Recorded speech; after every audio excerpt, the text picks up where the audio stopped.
Welcome to How I Got Here, hosted by seasoned educator Jeremy Proper. This is a podcast of conversations with his former students discussing their journey from middle school to where they are today.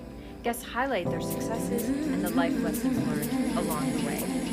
And now let's welcome the host, Jeremy Proper. Welcome to How I Got Here with Mr. Proper. I will be talking to former students who will tell their story of their personal journey from Mr. Proper's class, aka Club 128, to where they are now. Everyone has a different path, and that path may just be the beginning to where they actually want to be. In these podcasts, I hope to tap into the journeys that my former students have taken. Also, for them to share their experiences with my current students, and for that matter, anyone else who is interested in seeing how hard work in and out of the classroom actually pays off. Let's welcome my guest today, Sarah Bailey. Welcome, Sarah. Hi, thanks for having me. Thanks for being here. First and foremost, Sarah, please tell everyone where you're calling in from. I'm calling from Paris, France. Yes, currently. Oh my God. I'm literally, I'm not lying. You can't see it. I'm having goosebumps right now because this officially makes me international. I can't believe it that I've actually left the North American continent to do this and you're in Paris. So therefore, Oh yeah, it, well, I'm so happy to be doing this podcast with you and everything. So it's a great honor for me as well. oh, thank you so much. It is 9:19 in the morning. What time is it by you? It is 3 p.m., just a little Yeah, bit past 3. just a little bit past 3. That's 6 hour difference. So I had to get up a little bit early on a Sunday, but it was well worth it. Yeah. So, Sarah, if you could please take a few minutes to introduce yourself, please include when you left Don Estridge, where you went to high school, college, post college, and what you're currently doing now.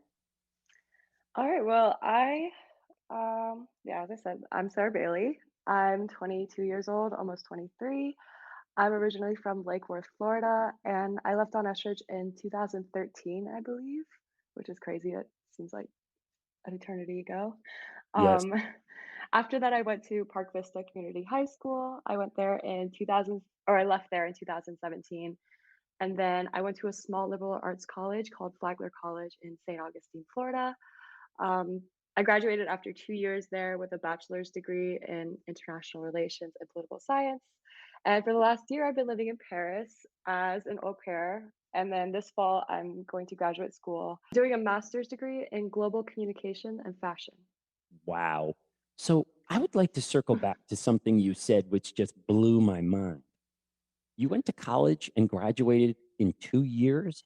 I did. How did that happen? Did you sleep? Did you eat? Did you have fun? Were you a kid? Like, we need to go there. Please tell me I how know. that happened. Wait, it took me 5 years to graduate college. You're making me seem like I should have a PhD by now.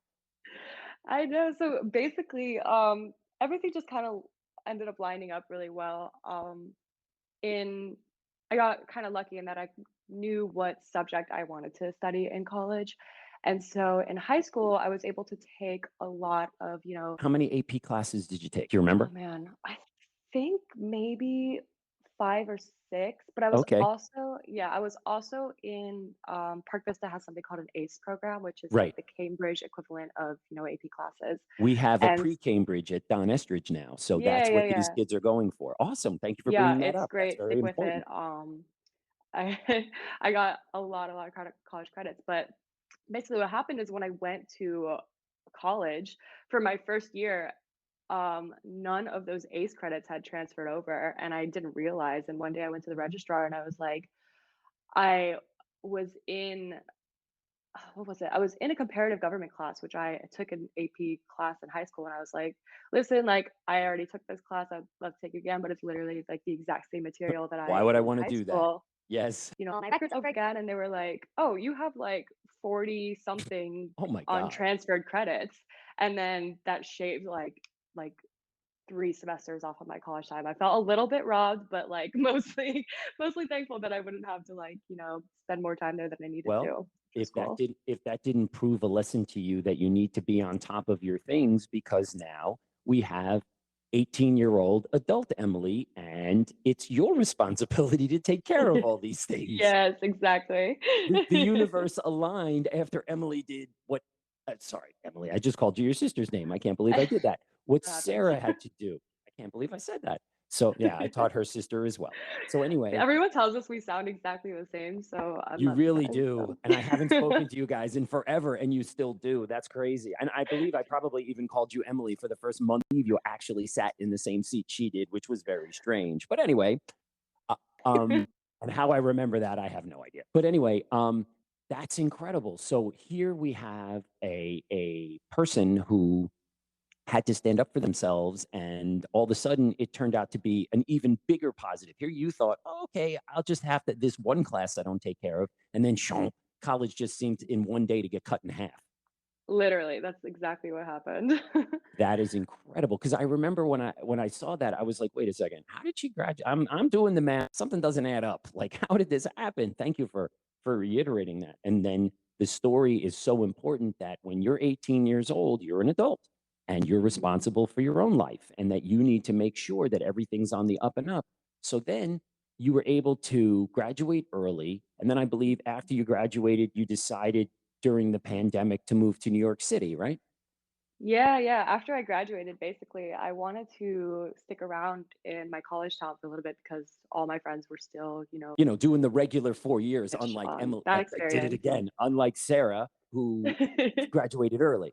I gotta stop doing that. So, you were staying so you wanted to stay for your friends. Well, were you working? What were you doing to pass the time? Were you being a bum? I mean, that would be awesome, but what were you doing? No, I was working. I was actually a barista for a little bit. I was Nice. working, I was saving some money.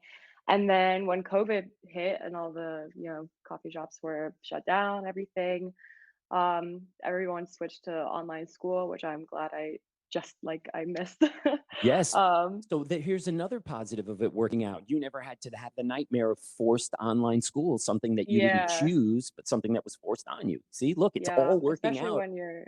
especially when you're in like college and you're paying for your classes and your college experience. It's like I felt had a lot of sympathy for everybody going through that.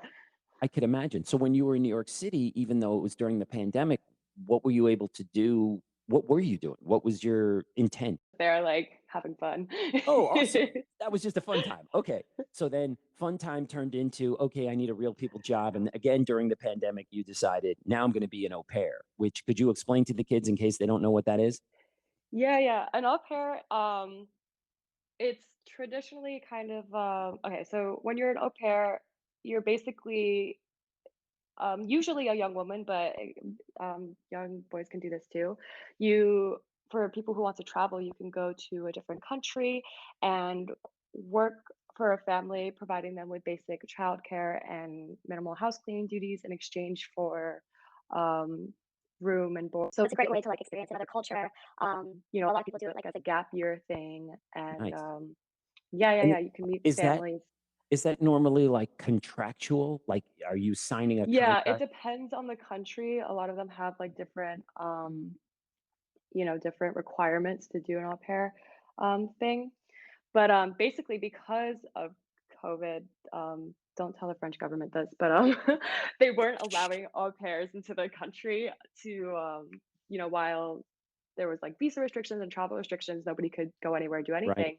But they were still issuing student visas. So Nice. I, Kind of snuck in yeah, under the radar, I see. yeah, my host family, I got so lucky. They really wanted me there.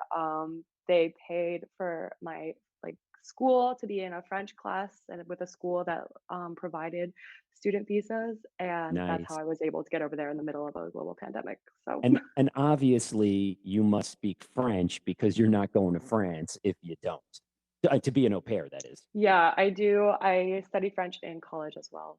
So, as part of my Nice. So degree, it that was. that was something else that helped you because, for the kids that didn't understand, you're going to a foreign country that speaks a foreign language that's not English. Even though they know English, they want to speak French. So that was an added Mhm. bonus. So once they saw this young woman who can do all these things and spoke French, would you say they kind of, I don't know, bent over backwards a little for you to get you there? They definitely did, like, jump through so many hoops. They were really with me in the process because it took me a good couple months to get over there, and they they like helped me pay for the school, which I couldn't have asked them to do, but they offered. Wow. And That was super nice. And yeah. how did you wind up finding them? Is there like an agency? Is there a website? Like I was blown away. I'm like, how does one become an au pair? Is there like aupair.com? Like I don't Yeah, know how. yeah, actually, exactly. It's the most famous one. There's multiple sites, multiple agencies, Uh-huh. and you can literally go and like browse families and like make a profile and see everything. And Wow. this one family reached out to me and they were like, and I had like a FaceTime call with them, and she was like, it was kind of love at first sight for us. Like we loved your profile, your energy, Aw, and it ended up being perfect. I was their first au pair, and it was my first time doing it as well, so it worked nice. out really, really well. So was it a true year commitment, or was it just until grad school started? Like how long do you have to commit to this thing? I think so in France, you can do it for a maximum of 2 years. Oh, Yeah, most people do it for 1 year or at least during the school year, and that's what I did. It was, supposed to be September, but I got here in October, so I did October to, July, June, nice. July. Okay. So that thank you so much because I know what an au pair is. I know what an au pair does, but I don't know the interworkings of how to become one and the time parameter and things along Yeah. that line. So do you remember when I taught you about indentured servitude? Do you remember that? Yes, totally. Do you how I don't know why, but from what you described, sounds like indentured servitude, but you hit it out of the park family. So it really didn't feel like that. Did they truly make you, because like you said, it was love at first sight. Did they really indoctrinate you and make you feel like you were part of the family, like you were just another older sibling or something? Yes, yes, I really did feel like an older sibling to, the little girl I was taking care of, but it can be a really slippery slope. It's definitely hit or miss with a lot of families. Some people do just see you as an employee or, at worst, a servant, Yes. and it's really rare to find a family that really does, like, want to include you in as part of the family, especially, like, Aw, I don't know, when somebody, like, welcomes you into their home like that, it's you don't wanna feel like you're just working for them. I think that's amazing. Yeah, you don't that's want to great. feel like a servant, a worker. It's like, okay, you did your job. They really like, so obviously you were sitting down to Yeah. meals with them and you were going on, uh, I assume it's a little kid. So Yeah, probably we vacation. went on vacations together, like, it Nice. was really So, great. so you also basically were getting to know Paris, to getting know France, to get like, were they in the city, outside of the city? Yeah, they were in a town called Vincennes, which is right on the if you know Paris is a circle, Hmm. and, it's right on the edge. It's technically not Paris, but it's so close to Paris that Right. it's It's one of those, technically yeah, we're not Paris. really in it, but we're so close. Yeah, we are. Yeah, being, like, inside the circle and outside the circle are 2 very different, like, I don't know, ways to experience Paris, but because I was so close, like, I felt like it was a perfect first year for me because being thrown right into the city center can be, I don't know, a little overwhelming if you're not used to it. Exactly. I could relate to that because I don't know if you remember, but I grew up in New Jersey, about 10 minutes from New York City. So I was still a suburban kid, Mhm. but we had New York at our fingertips. Just get on a bus, take a Yes. subway, boom, you're there. And you Yes. experience New York City, but yet you go back to suburbia when you're done. So it's like it's at arm's length, but I don't have to live there in the rush, rush, rush, go, go, go. Plus, since you had never lived there for any length of time, had you been there before? To Paris, no, the first time I came here well, I came when I was, like, a baby, but I don't remember it with my parents, No, of but course not. Yeah. the first time I came here was in 2019 after I just did a study abroad in the South in a town called Grenoble. And I did 2 study abroads in France as when I was in college. The Wow. first one was in Toulouse, yeah, the second one was in Grenoble.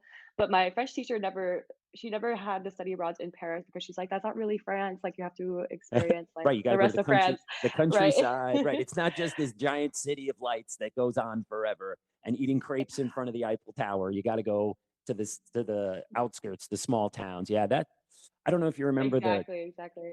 the trip that Mr. Bender and I used to take to Europe, and we Yes, yeah, yes. France is And always that's I went to the one that the one year that, like, you didn't go. you've got Like, to I be went kidding me. to The one year that you Yeah. guys went to Germany, that was No, the year.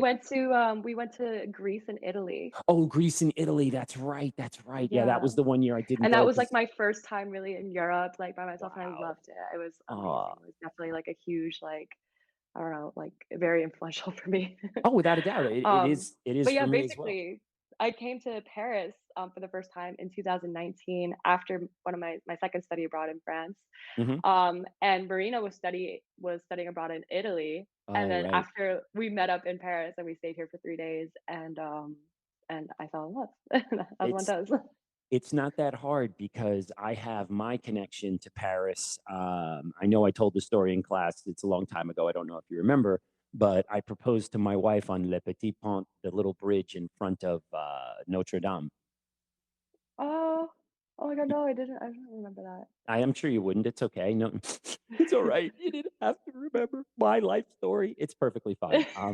My my wife and I were fortunate enough to be gifted a trip to Paris because her parents didn't want to go. They found out about the accommodations, and let's just say the beds were a little too small, so they were like, "Meh." But I think they were trying to kind of forcing my hand into asking my wife to marry me. Uh-huh.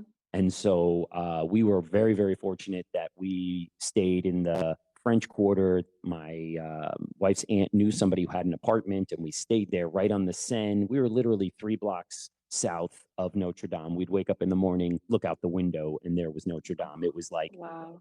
it was incredible. It was like pre Airbnb, and you got to experience living in Paris. Like I went to right down the street was the first boulangerie, the first bread place ever in Paris, and there was a restaurant down the street that I'm sorry I don't remember. King somebody learned how to use a knife and fork, and I'm like, where are we? Like, how old is this place? Like I'm not understanding. Yeah. Were you on, like, that little island that's, like, in the Seine? No, we Oh, were okay. on the like if you're going towards Notre Dame and it's in front of you on the water on the Seine. We were on the left, right before there's like a bridge with a whole bunch of like Yeah, yeah. female warriors where we were right there on the left. And it was spectacular. Like, and I had never been to Europe before. I don't speak French. I'm so blessed to be married to a linguist. My wife speaks English, Spanish, French, Italian, and she's a sign language interpreter as a living. And Wow. as you know from being in my class, I fumble with English, so foreign languages don't work for me. But oh my God, that's so incredible! And then here's what's even more incredible. I'm telling you Oh, something, and wow. you know exactly what I'm talking about. That's what's so Yeah. incredible because you've been there, and Yeah. so have I. And because of the Mr. Bender trip, I've been there so many times. Like the- Paris, it's usually London, Paris, and then they fill it in with two other countries. So we've been there so many times. I'm so blessed. I mean, right after, Yeah. no, Do you guys still do that trip? well, we stopped because of COVID, so we're going to see what's happening Mhm. in the future. We haven't done it because of that. Plus, Mr. Bender is now the head cheese at a camp, so he really needs his summers. So it becomes very difficult for him to get 2 weeks off to do it. So we'll see. Yeah. We went right after Notre Dame burned down. That was very traumatic. Like I'd been there so Yeah. many times, and then would never think that something like that would ever happen. And Yeah. it was like mind blowing. It's like this is reality. This is life, you know. But it was weird. You Yeah. watched it on TV in America, and then a couple of weeks later, I was standing in front of it, and I'm like, this is surreal. This is really, really strange. What I really want to know about Sarah is can she remember back to when she was inspired about learning? When did she first say, I like learning? Do you remember that? Is there a moment, a You teacher? know, I don't have a specific moment, but I thought about it. Well, I've always said that I've always loved being in school, being in the classroom, and I think that's, very obviously tied to learning. I think a big part of it was that I was really very lucky to be in great schools since the beginning. My parents really went out of their way to put me in those schools. Um, even from like preschool and then having like to choose Don Estridge between other schools.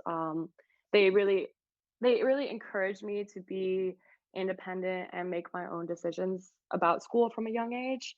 They never really like pushed me to excel, or they never they never praised or even reprimanded my work or my performance in school. They never checked my report cards. They were kind of took a very like hands-off approach to my Can education, we use surprisingly. can we use the French phrase laissez-faire? Yes, laissez-faire. But that lack of pressure was really important Hmm, in interesting. So they in went the yeah, yeah, opposite yeah. way. That's Yeah, awesome. So because they a they were lot of hands kids, off. yeah, they never like, show me your report card every semester. No, they were very like hands off. But that was really important because I went to school with no pressure. I went every day just driven by like I was curiosity thinking that and very phrase, no pressure. And that must have yeah. been an incredible feeling because most parents, I would say, aren't that way. Now, Mhm. I'm trying to remember the Sarah Bailey history. Your parents are from where? My dad is from New York, born and Mhm. raised in New York, and my mom was born and raised in Brazil. So And then you they and met in Florida where they started a family. nice. And so you and your sister have spent many a summer in Brazil, from my Yes. memory. So you have an international background to begin. And so what language did you grow up speaking at home? We spoke English at home. Unfortunately, I still do not know Portuguese. It's on my list, but I It's know a little bit. from what I've heard, it's a very difficult language. It doesn't really relate to the Romance languages, so it's not like, oh, I can just pick that up because I know French or Italian or Spanish. It's its own thing. Portuguese is a very difficult language. It is a Romance language. I It think it's is? like it's very yeah, it's very Then I close was to wrong. Thank you for proving me wrong. It's perfectly fine. it's a lot easier for me to like catch on Pick to it up. Portuguese, but yeah, I'm not fluent in Oh, Portuguese even though I wait a do have second. a Brazilian passport. Really? Um That's cool. Actually, yeah, you yeah. know what? I think my wife has mentioned to me that with her French, she can understand some Portuguese phrases and words, but not necessarily be able to reiterate it and speak it. So, like you Yeah. said, it is a Romance language, but it doesn't follow the same patterns of the other Romance languages. It's kind of like it's Yeah. derived from that, but then it kind of goes off the rails on a crazy train, like Mr. Proper's podcast. Um, so, was there a teacher that made it all of a sudden the light bulb turned on for whether it was education, and I know you love art so much, or maybe it was art, or was there an educator for you that just went, oh my gosh, this is what I want to do? Like, how did you find that direction? I always loved my art classes when I was in, when I was in school. Um, but it wasn't the early I have teachers that list off by name that were instrumental in constantly like turning on that light bulb for me throughout my academic career. But the earliest one that I remember was a teacher named Mrs. Whitehead in fourth grade at Freedom Shores Elementary School. Like I Wow, said, for me, it was super early for me. I always way loved being in back. the classroom. I always loved it. But she was a history teacher, and a lot of my teachers that made the biggest impact on me were history teachers because I've always loved history and it was a big Interesting. part of my degree.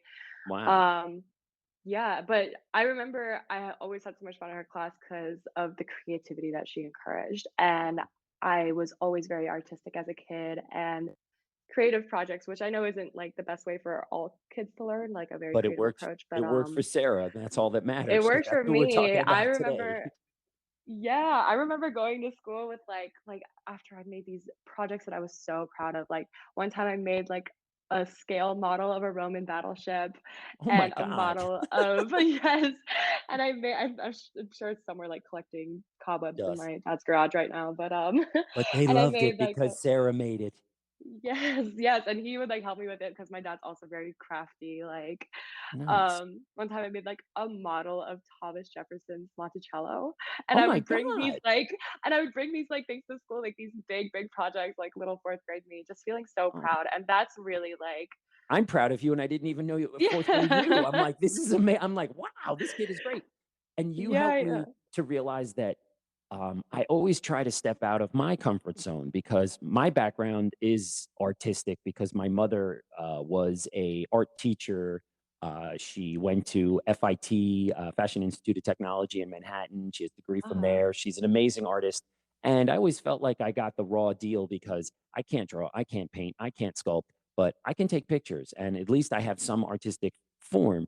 But I Yeah. realized not every kid is artsy like us. I mean, I'm not Mhm. even close to artsy like you, but I love it.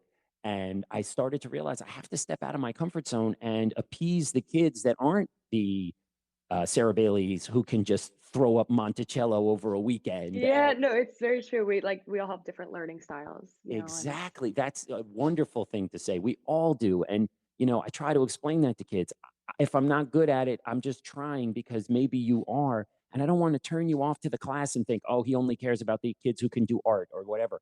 I've had yeah, kids. I had a project a few years ago and I had kids and I was like, look, you can pretty much do whatever you want. And if I'd like you to follow these rules, but if you can come up with something and come and talk to me, and if I give you approval, you can do it.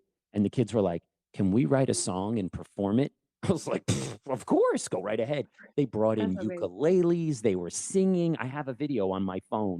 It Amazing. was incredible. And the kids were so happy and thrilled. And of course, all the other kids in class were so mad because they're like, well, that's not fair. They know how to do that. And I'm like, well, find your inner whatever you're good at and you do it. I go, I opened it up Exactly. to anything. You just have to Mhm. figure out a way. They wrote a song and they sang it and they were playing the ukulele. I mean, I was like, I was over the moon. I couldn't believe what these kids were doing.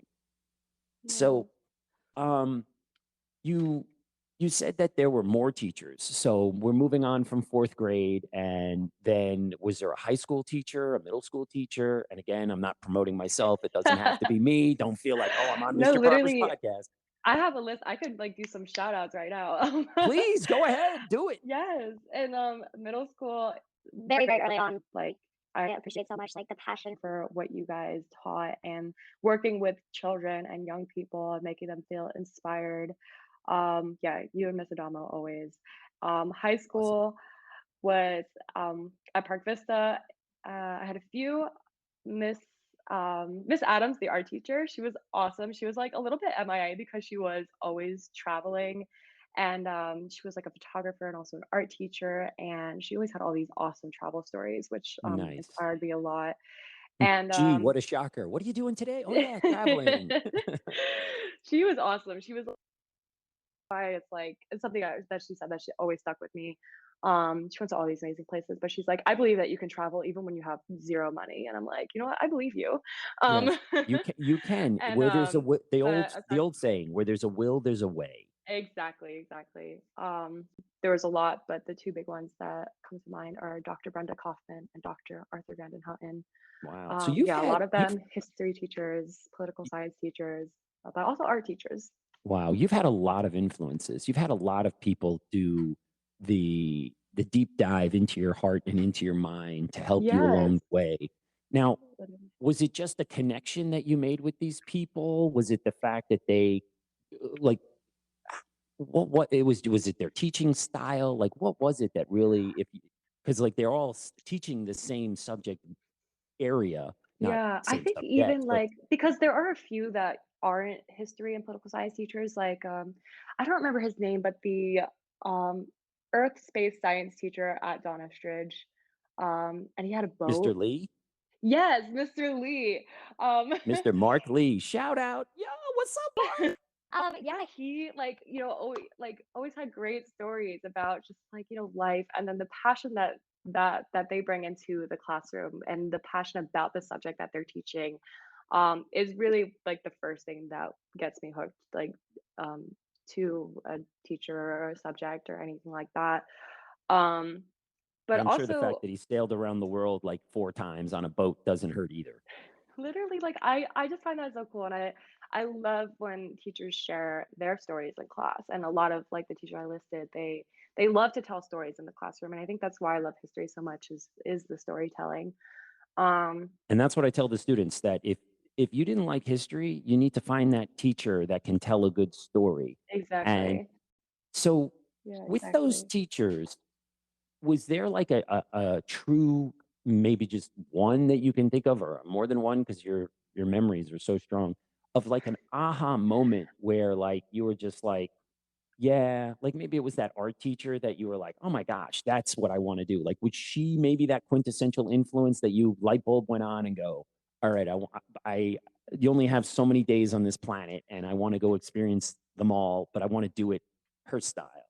Yes, yes, actually, no, she was definitely one of those, and I was a little bit of a rebel, like, she didn't really, like she didn't totally get along with the administration of the school all the Oh, time, wow. like, she would always, like, wanna leave for vacation and, like, all this stuff, but the school still really valued her experience because she would be able to put on these, like, huge presentations in, like, the auditorium one day where she would just, like, show off her photography and all of her travels and, like and really, like, delve into the history and the culture of, like, these, like, small unknown villages that she would go to, and that was just so inspiring for me that she would just, like, drop everything one day. I think, one year when I was still at Park Vista, she wasn't working there anymore, and I just assumed that she was, out traveling and doing her thing. But, while I was, like, her art student, she and I'm lucky enough that she kind of recognized she would let me, like, paint, like, a mural on the back of Oh, like, the little wall that she had that was, like, facing on the courtyard and, like, nice. encouraged me to, like, enter art competitions and everything, and Oh, it's wow. kinda like just when a teacher, like, recognizes your potential, whether it's, like, creatively or, your intelligence or your passion for a certain subject, when they see that and they encourage you to kind of delve deeper into that Yeah. could really be life-changing for a student. That you Yeah. have shown me that you were that blank slate, that the hammer and chisel was at the ready and ready to write it down and ready to do it, and that shows your maturity, your openness. And I can honestly say, at the same time, I don't think I was, and I missed out on a lot of things that I'm so proud of you and envious of you that you were able to do it. And again, getting up in the middle of a pandemic, moving to New York City, getting up in the middle of a pandemic, moving to France. It's like, who does that? You. And that is incredible. And you need to be commended. And that is an unbelievable chance to take. And, not everybody's willing to do it. I drove cross country and I was 26 years old. You moved to another country at like 22 years old. Like, that's incredible. Oh, It's not everybody oh my has gosh. not everybody has It the intestinal fortitude to do that. That's what I wanted to say. Yeah, and I think like for so long it's just kind of been like wired as part of my personality. I've always wanted to live in other places and experience other cultures and just travel. But and a lot of people say that, but it's like, I don't know, I didn't even think about it twice. And especially when you have the influence of, your culture and your friends and your family who like have, all these opinions about what you're doing. It At the end of the day, it really just comes down to like, what do you feel in your gut? What do you feel that you have to do? And I knew at some point in my life, I was like, I have to go, I have to make that first step to, travel and live in other places. You literally were living the follow your heart idea, that It's you were I didn't think about it twice. your heart said this and you said, "Okay, I'm Yeah. listening." And I mean, there are people who are in their 30s, their 40s, their 50s that can't do that. But I'm with you. This is the time to do that stuff, because unfortunately, when you're in your 30s, 40s, and 50s, you're going to be full on into your career if you choose to have a family, a spouse, and that pretty much takes up a lot of time. But when you're still a young person and you're not involved in a serious relationship, it allows the doors to all be open. You just have to be willing to walk through them. And Yeah. you did, you are, and it's so amazing. And I'm so happy for you, because I, in a lesser way, I had done that as well. And it's so good to see even a younger person than I was, say, you know what, tack with it. I'm going to do it. If it doesn't work out, okay, but I still, you can't take the experience away Yeah. once you did it. Yeah. So if you could go back and tell your eighth grade self some advice to maybe make eighth grade Sarah a little bit easier, comforting, what would you tell her? Yeah. What would you say? Gosh, I always say that 8th grade was so, like, pivotal for me as a person and for my character because, I don't know, before that, and I don't know if, this is, like, specific to Don Estridge or probably most middle schools in general, it's kind of a thing to be, like, involved in a lot of drama, and I Yes, was nothing's definitely changed and nothing will. Drama is king in middle school, drama especially eighth is grade. king. Yes, exactly. Oh my gosh. And I would just and 8th grade is really that's when I became best friends with Marina and recognize who your real friends are, who is really important to you, and just like let go of the rest of the drama. Like it's not all about being popular. It's not all about you know, going to school every day to just like claw and battle the social hierarchy of middle school and whatever, you know? One thing that Um, that really touches my heart is the fact that you and Marina are such good friends because mhm, you it, it it dies like it's middle school, it doesn't matter, it's nothing, and then you go to different high schools and then you go to different colleges, and just the fact that you yeah, guys are still friends warms my heart to know that, because I've asked kids on these podcasts, oh, do you still talk to so and so? Nah, not really, from time to time. But just the fact that you guys, like you said, you were doing semesters abroad and you met in each country and you saw each other and you still talk to each other, and I think it was the artistic fire that you both had that brought yeah. you together. And I remember, like, even when you were in my class, you would love to be like, "Hey, Mr. Proper, Marina and I went surfing this weekend," and I was like, "That's amazing." And I'm sure you're like, "How does that man still remember it?" I don't know. I just do. And you guys love to talk about that, and you went surfing all the time, and you know, like, I just love to see the stories that you guys and hear the stories that you would tell me, and just the you were like the ultimate girl buddies, and I loved it. And I was like, if of all the kids from that time, I'm like, I really hope these kids stay friends. I hope that this is a lifelong friendship that was made. Because I even remember asking you in eighth grade, I'm like, how long have you guys been friends? Did you guys know each other? And you were like, yeah, kind of, but this is the year that it just kind of clicked, and it's just been forward from Mhm. eighth grade, and you've been friends ever since. And it's nice that you made that kind of connection and that friendship, so there's something from middle school that you can say, well, there may have been a lot of drama, but I got a BFF out of that, and that helped me get through. You spent a lot of time telling me about your educational accomplishments, because it's just quite amazing. I'm still trying to digest the fact that you graduated college in 2 years. That's Yeah. amazing. But in that time, did you find that you had any educational challenges that maybe became like a roadblock or a stumbling block, and then um, use that to become a better student? Or was an incident that happened to you that really stuck out? Um, I always kind of I don't want to say push myself, but I always naturally kind of went for um very challenging courses, very I wanted to be in all the AP classes and I wanted to be in all the gifted programs and I wanted to do all this stuff. But and fortunately I always knew what I wanted to study. I was very into obviously traveling, international relations, political science, history. I chose a degree program that combined all those things and I studied international relations, but as part of that degree program, my undergraduate, I decided that um and this is just, one of the classes that probably made the biggest impression on me as a student because it was so challenging. Um and okay, so basically I'll just jump into it. I decided as a freshman that I wanted to be in a graduate level seminar class that Wait, wait, was wait, wait, wait, not wait, wait. only not Slam on the brakes. How in the world did you even get admitted into a graduate class? Like, wait a second. You're a I freshman. That's ridiculous. Like, I I'm know, I'm listening to this like going, I am saying that, how is that possible? Jesus, I Because, really like, can't I didn't explain even take graduate classes until I went to graduate school. Like, that's how it works. Sorry, go ahead. I had to interrupt. Yeah, I no, and that's why I'm Wow. struggling to put this together a little bit.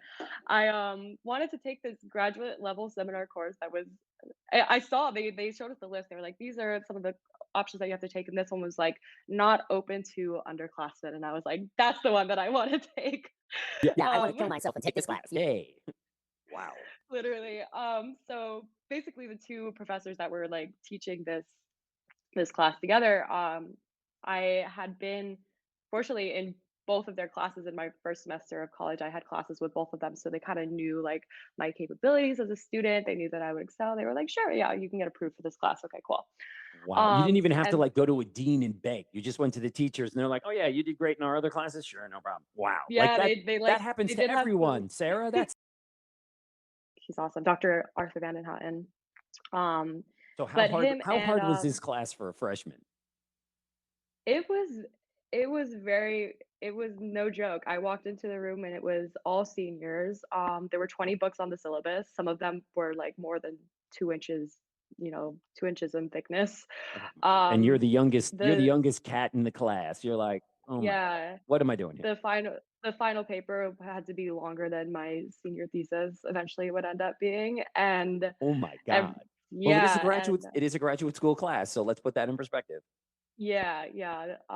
So I definitely got prepared for that, but and then the subject matter, like on another level, so basically it was a graduate level seminar on the history and politics of genocide.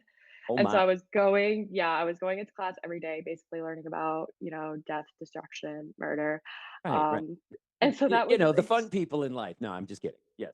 Oh my literally, God. So every day you're leaving and class like with that hankies was that are full of crying and like, this was awful. yeah, literally, no, there were definitely some crying days, there was a lot of crying. It was People are very bad. challenging educationally and emotionally, but that was I always say, one of the most rewarding experiences for me as a student and as a human being, because once you study that, honestly, you could study anything, and you just learn so much about humanity and history and the social systems that we all live in. And honestly, going to Don Estridge, I feel so privileged that I went there because Boca Raton is, such a heavily it's such a heavy Jewish area, a Jewish community. And we were fortunate enough to have, Holocaust survivors come into Don Estridge and meet them. And You remember that that. was just, I Wow. remember that so vividly. And that was so formative. I think those things are the quintessential for middle school because now that you say that, Yeah. another memory just popped into my head. Rosa Parks actually came to my middle school. We called it junior high because I'm so old. And she came and spoke, and that was, like you said, one of those influential moments for me. Like I actually was Yeah. sitting in a room listening to Rosa Parks talking to us and telling us her story, not reading it out of the textbook, not having some teacher explain to me their version of Rosa Parks. It's Rosa Parks, and she's How talking to us. And like you said, being interested in history, that was one of those. All right, I like this. This is making sense. I enjoy. This is cool. Like now, I understand why I like history because this lady is telling the story that most of the time you see on TV, you read it in a book, and wow. I could see from what you're saying very very similar. That's just incredible. That's so crazy, and that's so It, special that you yes. were, in the same room with her. Oh Somebody yeah. that is just so a giant in American history, like So mhm. the fact that you took all of these classes in high school. I have to go back to high school because, yeah, you just told me about taking a graduate school class as a freshman, which is unbelievable. How, in any of your realms of education, what was wind down time for Sarah? Like, how did she just relax? I mean, it sounded like you were full of, I mean, granted, you told me surfing, but you were full of all these difficult classes and all these things. Like, how did you find me time? What did you do? Remember that you're human, even though it is important and that it's always important to get all of your assignments in at any cost. And Which on is why I time. which is why I yes, unfortunately I became like a master procrastinator, but I don't Yes. recommend that. I'm starting to remember Sarah the procrastinator. Yes, yes, yes. But obviously, yeah, it's very important to do all your assignments. Get the work done early, out of the way. I'll be Um, slipping you that $20 through Europass. no, but I do love to I love to hang out with my friends. I love to go to the beach and do my self care routine and just chill and do things that I enjoy. Um, Now, is that a but decompression or is that's just Sarah being Sarah? Like do you see what I'm saying? Like, has this just become an integral part of your life where you're like, okay, work hard, play hard, work hard, play hard. Like that's who you are, or this Well, is I was this. literally just about to say that. I actually have that written down here on my notes, like work hard, play hard. Wow, I'm Which is reading your notes from 6,000 miles away. That's incredible. yes. Oh my goodness. Um, yeah, but no, you shouldn't have to I don't know, like, just if you're passionate about what you're doing and if you actually like the material that you're studying, it shouldn't feel too much like work. And so that was what was so great about in high school, I was taking all those classes, but by my senior year, I was only in taking 4 classes and I was out of there every day before noon Wow. because I get now I, that you say that, I remember you came back and you and Marina's like, ask Sarah how many classes she has. And I was like, what do you mean? And she's like, just ask her. And I was like, okay. And you put your head down, like almost ashamed with a smile, with that little smile on your face, like, well, I'm only taking 4 and I'm done by like noon. I'm like, what? How is that possible? You're living the college experience in high school. I'm like, talk about being prepared and pushing yourself, and but that's it. You did what you needed to do when you needed to do it, and then it kind of all took care of itself. Yeah, like, I wasn't in AP chemistry or AP biology because, like, that even though, like, everybody else in my program was taking those classes, like, why would I do that if that's not the thing that I'm good at? Right, Like, or the um direction you're going in. Why kill yourself for exactly. something that's unnecessary? Right, exactly. I totally understand, but you seem to figure it out, and let's be honest, you seem to figure out a lot really early, and that's what's always impressed me about you, is that, as I'm sure you have heard this many times and you'll hear it many more, but you are definitely wise beyond your years, and you are an old soul, and you just see things the way a much older person would. And Oh, if that really warms my heart. I love that. and Thank and you. it is because it's who you are, and I hate to say it, but I knew that back in 8th grade. It's weird because to me, I always saw you as almost like a shy, quiet kid, and then when you had something to Mhm. say, it was either hilarious or really poignant, and I'm like, this is an old soul. Like we can identify you guys like really, really early. Like I'm a young soul. I'm bouncing around from thing to thing, and you always seemed to be so intent on whatever it was you were doing at the time, and you were just hyper focused on whatever that was. It didn't matter, and maybe it was a fleeting thing, but you were doing it and you were focused. And to tell you the truth, I was envious of that because being a ADHD kid, it was a little difficult to focus on anything, and you're just like, I'm doing this now, and then you're like, nah, I don't want to do that anymore. And I remember even asking you things, and you're like, yeah, it just wasn't for. But it can be a little bit impulsive, but it can also be very willful and, And it seems like yeah. it's paying off because you are already living this fantastic life. You are experiencing things that, let's be honest, many people never do in their whole life. And you're only in the beginning stages of adult life. And here you are living it. And as I said earlier, you can, no matter whatever happens, which your life seems to be playing out in such a wonderful, beautiful way, whatever happens, it's never going to be a mistake. It's never going to be a bad thing. And it's, you can't take that away. It's not like money that you can lose. It's not like a car that you can wreck. It's your experiences, good, bad, or ugly, or indifferent. You can't take those away. And that is incredible. And that leads me to ask you, you were saying earlier when Yeah. we were talking about a quote, you had a quote that you wanted to share. Oh, my, Yeah, sorry, poem. My bad. uh, My bad. Poem. by it's okay. A poem by, Marianne Williamson called Our Greatest Fear. Um, Anybody listening to this, I recommend for you to look it up, to read it and then read it again because it's it just taps into something, that I don't know, I feel like it's relevant to everybody, but the first 2 lines are, "Our deepest fear is not that we are inadequate. Our deepest fear is that we are powerful beyond measure." And it's all about, letting yourself have the experience, letting yourself do the things you've always dreamed of because when you give yourself permission to be unapologetically yourself, the chance that you might inspire somebody to like set themselves free I also have another one that I really like and I considered using for this podcast. It's Throw it out there. It's yeah. nothing. Please, you got another one? Be inspirational. Do it. It's a quote by Deepak Chopra, Ah, yes. and yes, and he says something. The full quote is like, "We have stopped for this moment in eternity to encounter each other. We're just a parenthesis in infinity," and I think Wow, that's deep. that yes, and it's all about, living in the present moment and, making connections with each other. We are here on this like infinite, I don't know, timeline of humanity and the universe and space, and we are just here for this one present moment. And we have And to you live have it. to We have exactly, to you have to be make the in. We best have of to it. be in it. Yeah, Yeah. exactly. We have to make the best of it. We have to live in it. That's wow. That's pretty deep and incredible. I mean, you are you're just one smart cookie. I mean, this is just so.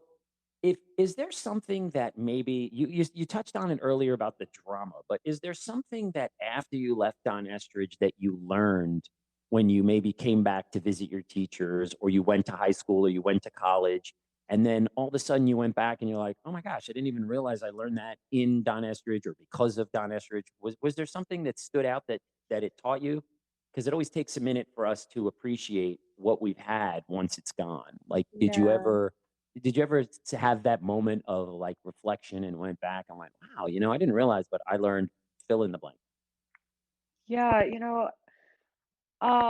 like I said, all the people that I met at Don Estridge, whether it was like teachers, other students, whether I got along with them or didn't get along with them, just all the people that touched my life and made me the person. You know, I I feel like very fortunate. Like that was such a interesting community at Don Estridge. Um, and I don't know, I am very like thankful for the experience, and I still remember so many people that I met, and obviously Marina, um, my soul sister, I wouldn't have known her if it wasn't for Don Estridge. Exactly. Because And what was your homeschool? oh gosh, I think it was It's okay. Woodlands Middle Okay. School. Because I say Um, that to the kids all the time. You don't have to yeah, be here. yeah, and I This was is a choice.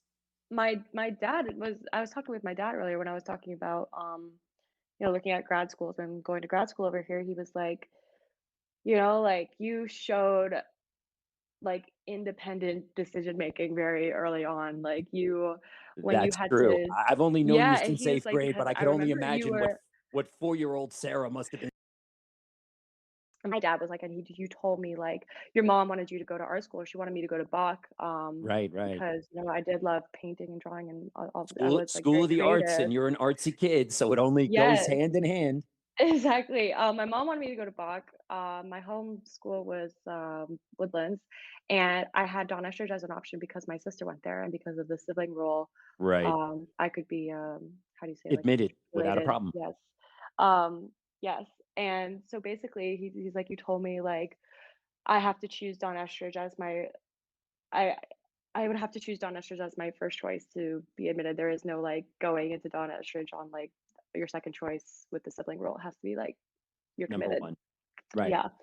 And he was like, you told me like I could either try out for Bach and fail and then have to go to Woodlands, which I didn't want to do, or, you know, be have this guarantee that I would go to Don Estridge. Right, you're instantly admitted. Right, because your sister's there, you're there, so you instantly get That's admitted. what happened. Right.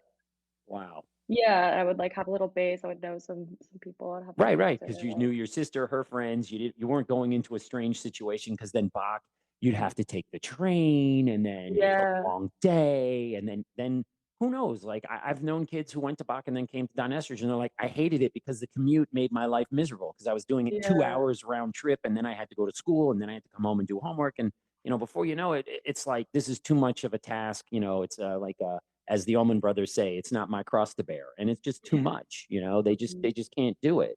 So, wow. So, yeah, like I said, I think I'm a pretty good reader of people, and I just figured that out from the jump with you. And you were just this, wide-eyed kid, like, okay, teach me something, and then, you know, and then when I did, you were like, okay, teach me something else. Like, this is cool. I like this. And you were probably the consummate student. Again, maybe a little lazy, but that's none. That's not. That wasn't. We're all that way in a time. But it's good to be lazy because then you go out and you have some fun. Like begging for extra credit at the end of the Exactly. at the end of Please, please.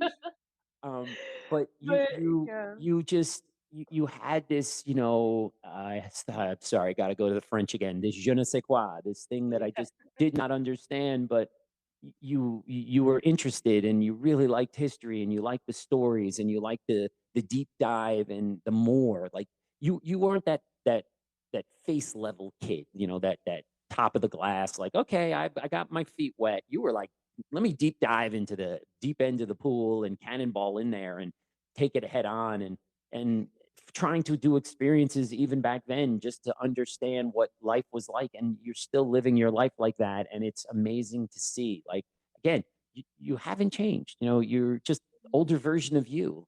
As I said earlier, you're that old soul, that person that just understands things that they shouldn't understand at such a young age. And you've grabbed life by the horns and you said, no, I'm going to take control of this, and wherever it goes, well, that's on me, but it's going to work out. And it really has.